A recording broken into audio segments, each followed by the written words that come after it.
Welcome to the Regenerate Media Podcast. I'm your host, Skyler, and I'm here again for part 2 with Ryan Hagen, author of Your Guide to Climate Action, How to Move Beyond Your Footprint and Make a Big Impact.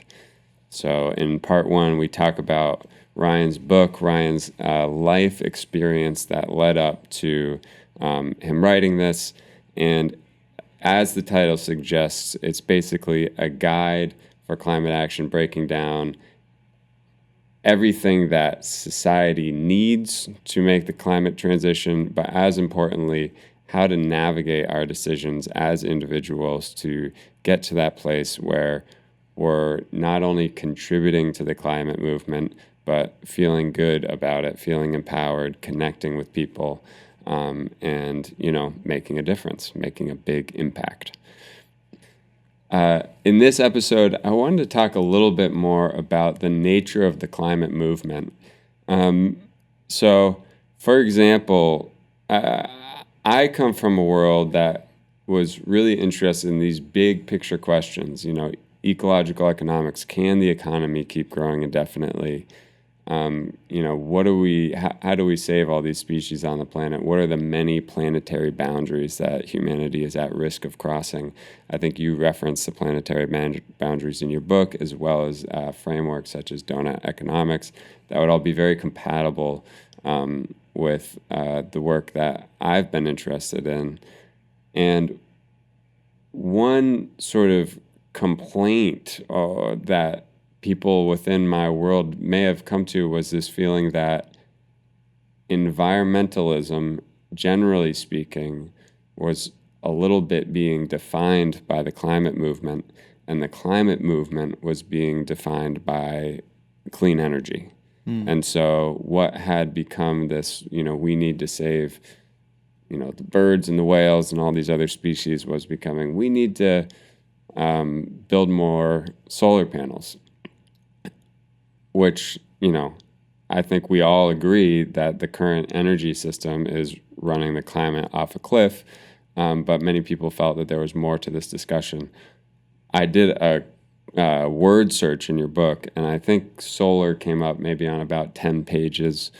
On the other hand, words like community, I think community came up 66 times throughout your book. I haven't done anything like that. That's cool. I'm sure there's, many more. I think I did a few others. But anyways, I really appreciated your guide to climate action as a sort of holistic look at the climate movement and climate change mitigation and adaptation. So I guess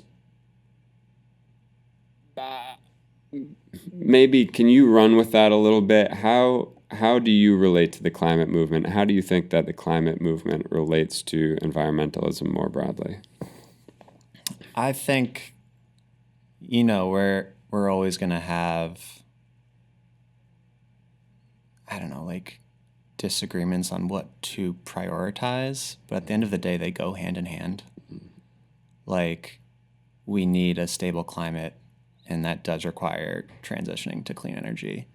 We also need healthy ecosystems, and that requires focusing on saving species and having regenerative practices when it comes to how we grow food and our land use. I don't see them as competing. I think we have to do both. We have to do all the things, and they when we get to zero emissions, that's going to help the ecosystems. That's going to help save species because they, like we said in part 1, they can't adapt as quickly as the climate is changing. Mm-hmm. That being said, I don't think that's the number one thing that's threatening and accelerating species extinction right now. I think it's habitat destruction. And so that has to do with our economy and the policy investments being made that's destroying those habitats, and getting better policies to protect them and ensure, rights for nature and indigenous communities where all this is really going down. Yeah, so I agree. And just to... One more thing. Yeah. also when you protect nature and these species, that's also helping solve climate and reducing heating because we need our ecosystems. They're like this massive natural carbon sink. And so if they're not healthy, that's just another thing that's going to make the heating go faster or harder to stop. So again, like they're both just crucial to this. And I think this happens a lot on the left, but we fight over the little things, even if we're like 95% on the same team. Yeah. Yeah, that's a good point about the left, the big tent, but also the certain amount of diversity. And overall, there does seem to be more alignment than. I mean, actually, I will say one thing that's interesting about this is I think one thing that's interesting is like people on the right might oppose climate change movements or solutions and yet be all about saving nature. And, I think partially that's just misinformation that was driven. You could probably speak a lot more to this, is like driven by the oil companies paying for newspaper companies to print a bunch of stuff in local news about how climate change wasn't real or mattered or anything. So there's just a lot of misinformation, but there is a lot of interest in saving nature more generally. Yeah. Well, and climate solutions in general are not always, but most of the time, like win-win-win things. Like depends on which thing we're talking about, but like they're often going to save you money. They're going to make you, your family, your community healthier. We're talking about like cleaner air. Air pollution from fossil fuels is killing almost 9 million people a year. That's nuts. That's absolutely insane. It's one of the latest studies, this one's out of Harvard, I believe, is that it accounts for 1 out of every 5 people who are dying. They're like dying prematurely because air pollution from fossil fuels. It shows up as stroke, heart disease, lung cancer, that kind of thing. But yeah, so like even if you're turned off by climate change or don't think it's a big thing, like you can find ways to talk to almost anyone about implementing climate solutions and just connecting the benefits of that solution to the things that they already care about. Yeah, I like that. I guess I'll drag you to just an area where I have a lot of doubt, lack of knowledge, and uncertainty.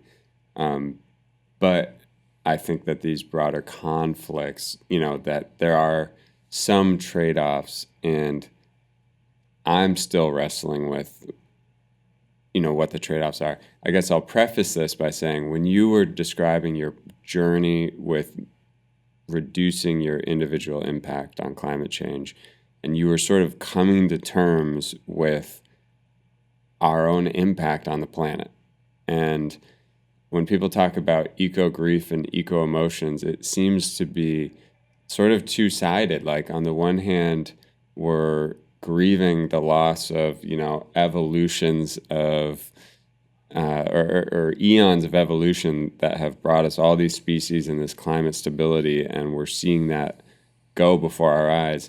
And on the other hand, there's a certain amount of coming to terms with what our life necessitates, what our lifestyle, what, the broader lifestyle choices of society entails.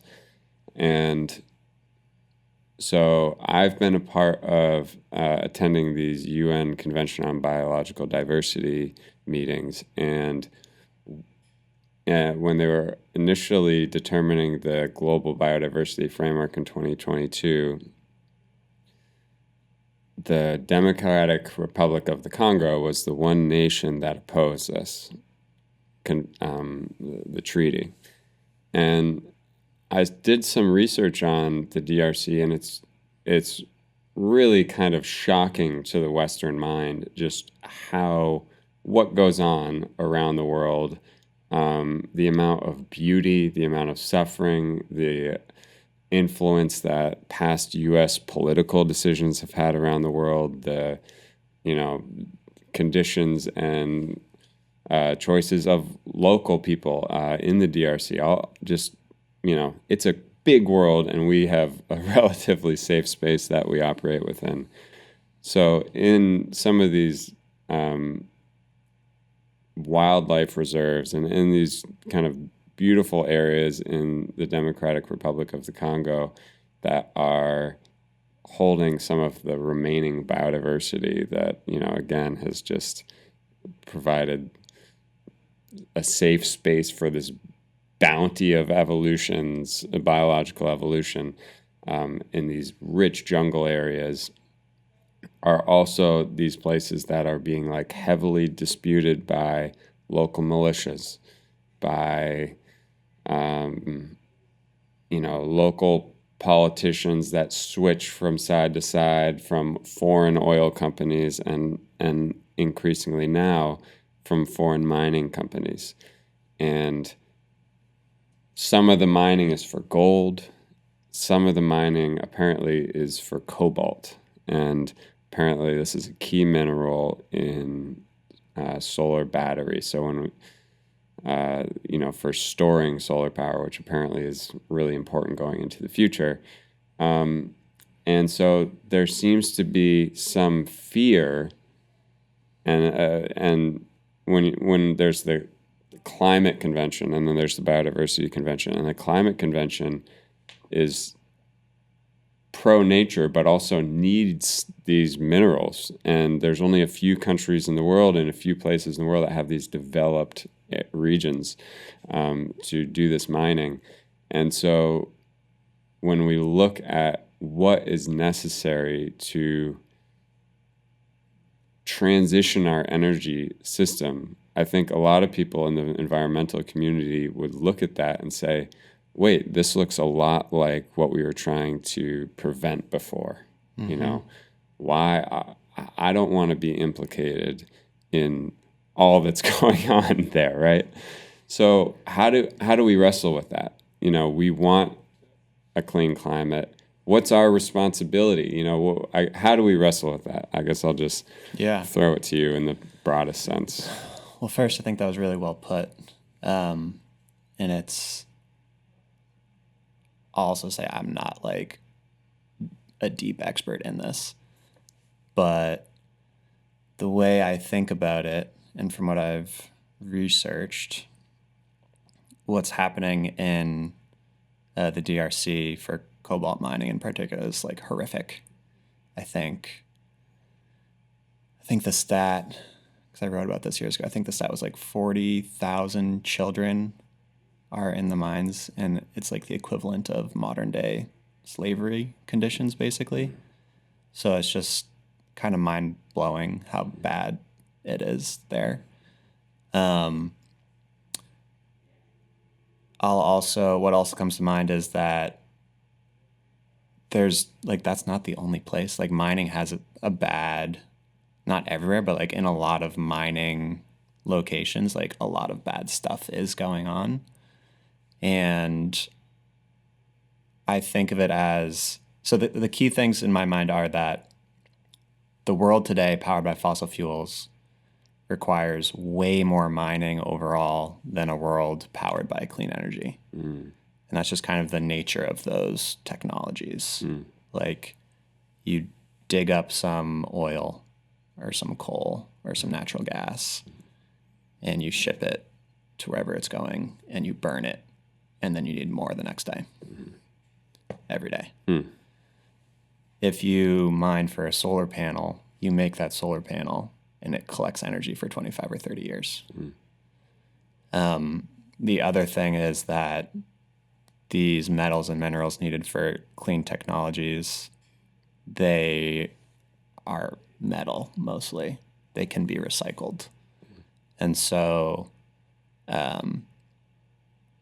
like we are and need to increasingly and we need to accelerate it. We need to move towards this circular economy where like everything we use gets recycled and put back into the system, so we don't need to mine up new materials. So at some point, this clean energy world like has the potential to be circular, where you like don't need to mine nearly as much. A cool example, I heard Bill McKibben say this the other day. Solar panels that were put on a roof 25 years ago, if they get recycled today, like the technology was so old back then that it used a lot more like metals than are needed today. So those same solar panels, if recycled today after the end of their life, could make 6 times as many solar panels as they did back then. So like the other thing is, once what we've already have in place now comes to the end of its life, it can then be turned into something and, like help even more than it did in its first version of itself. Out of curiosity, are the government incentives or whatever in place for that to, like, is it economical to recycle at this point? I don't think so, but I do know there are some companies that are making some things economical. Okay. Like I know, what is it? Car batteries are being turned into like grid storage. So like you can't use it in the car anymore, but it can still be useful for the power grid. Cool.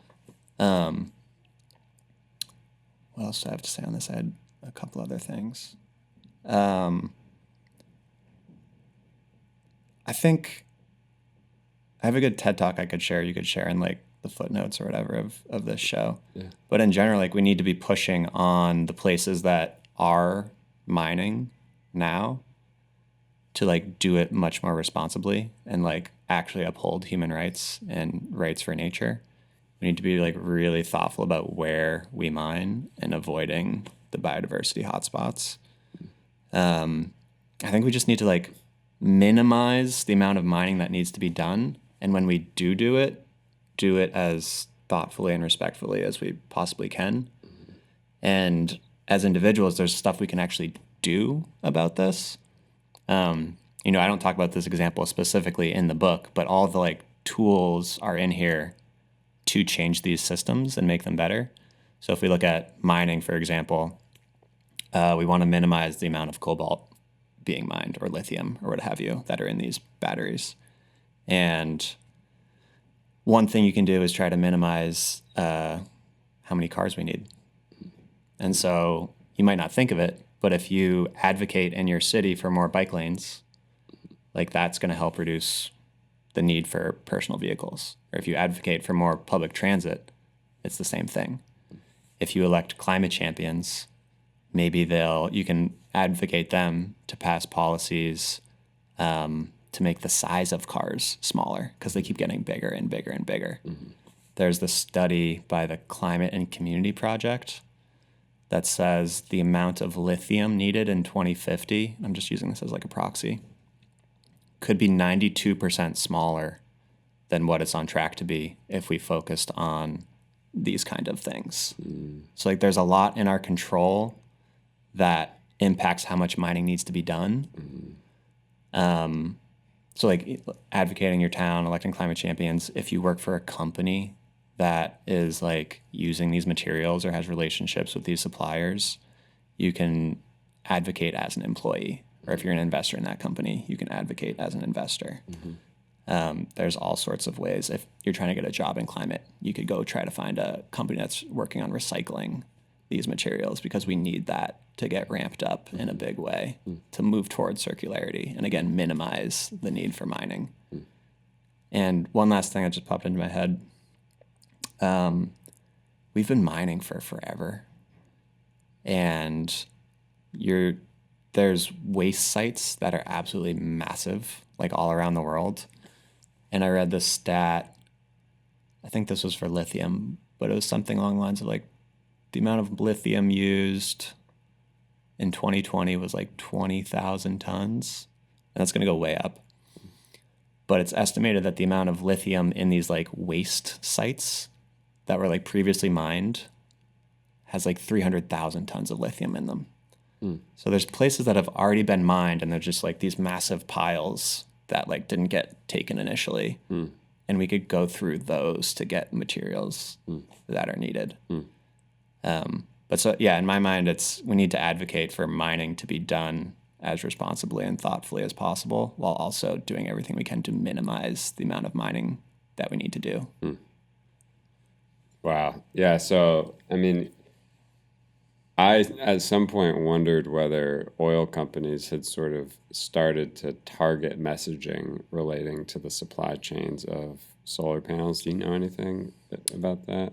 I I've the amount that the talking point has come up that like how bad mining is for clean technologies does I mean the fossil fuel industry has spent billions and billions and billions of dollars over the decades to first sow doubt that climate change existed, then to sow doubt that it wasn't that bad, even if it is real. And now it's just anything they can do to delay action to because they want to make a profit. But that's the thing. The key thing to keep in mind is that the amount of mining needed for clean technologies is a fraction of what is needed for today's world of fossil fuels. One more stat that blows my mind is if you imagine all the ships going around the world every day, transporting whatever, 40% of them are just moving fossil fuels around the world. That's nuts. Yeah. Wow. Yeah. Using fossil fuels to move fossil fuels. And just like the amount, like 40%, we're digging that up every day. Yeah, I mean, I always found it really sad to hear that in the drilling process, like when they do offshore drilling, that whales are just getting blasted with whatever sonar they're using constantly. It would be like just hearing constant screeching, and then they're just showing up on the beach with bleeding ears or something. And so there is a certain amount of just coming to terms with the horror that our current civilization requires. Yeah.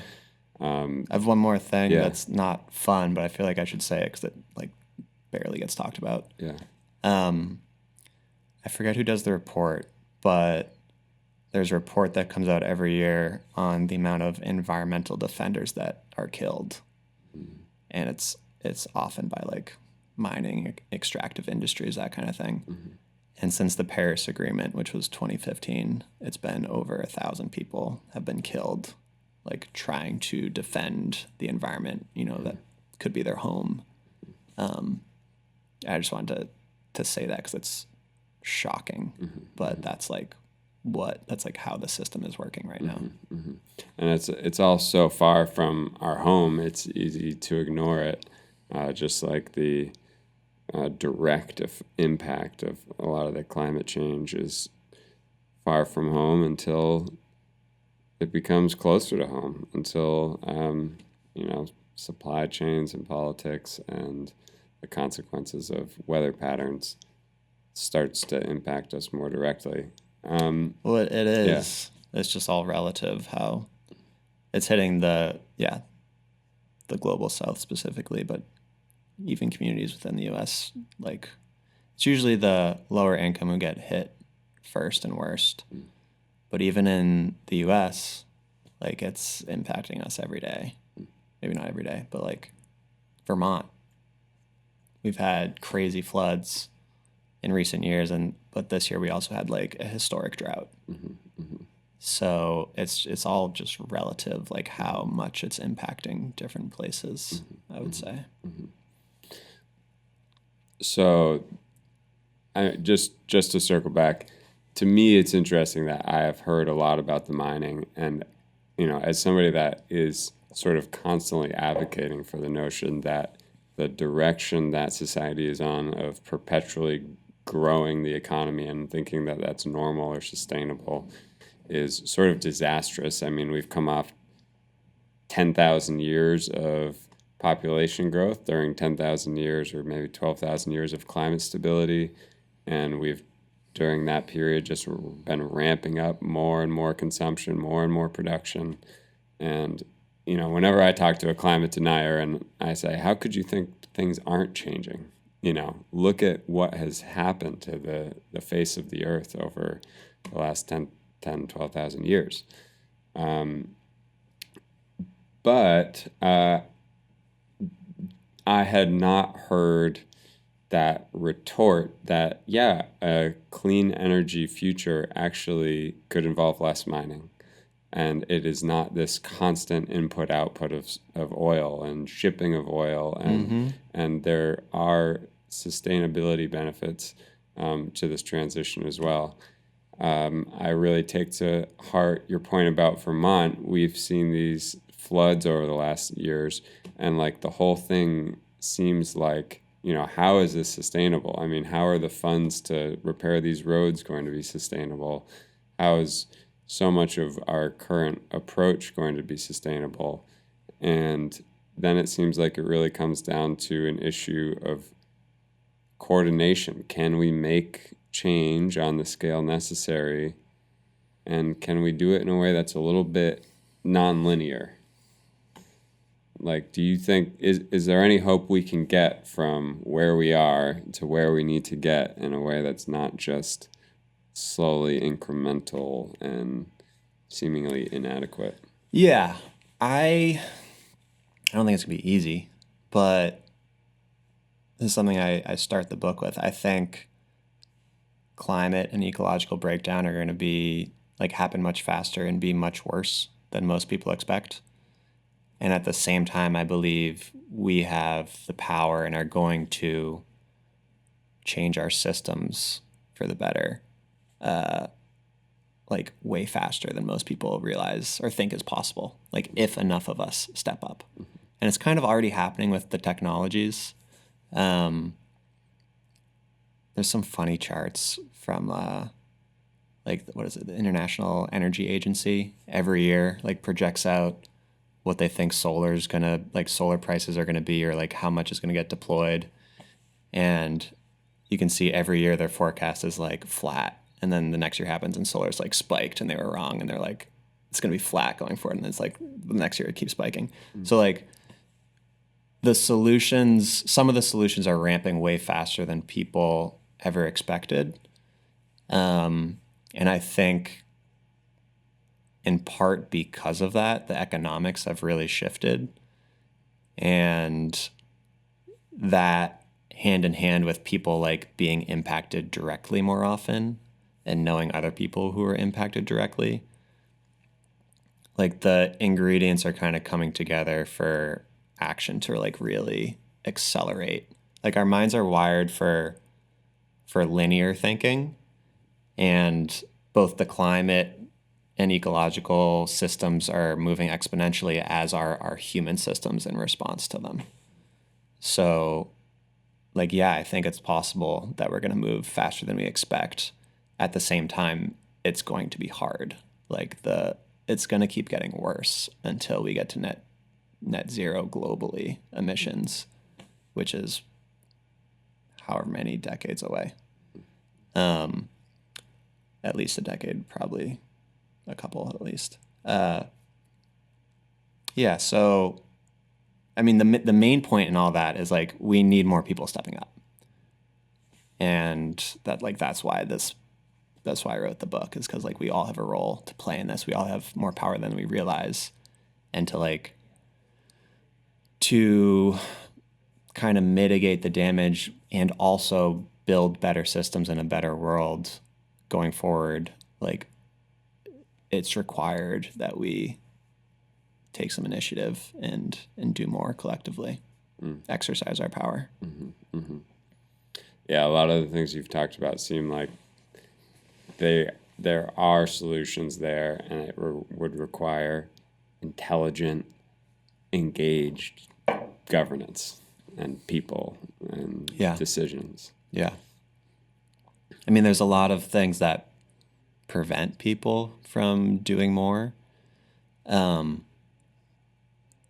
think like early action is more important than later action, because I'm just thinking, for example, like if we get some other wins that help reduce poverty along the way or help reduce inequality, like that'll free people up to have like more time.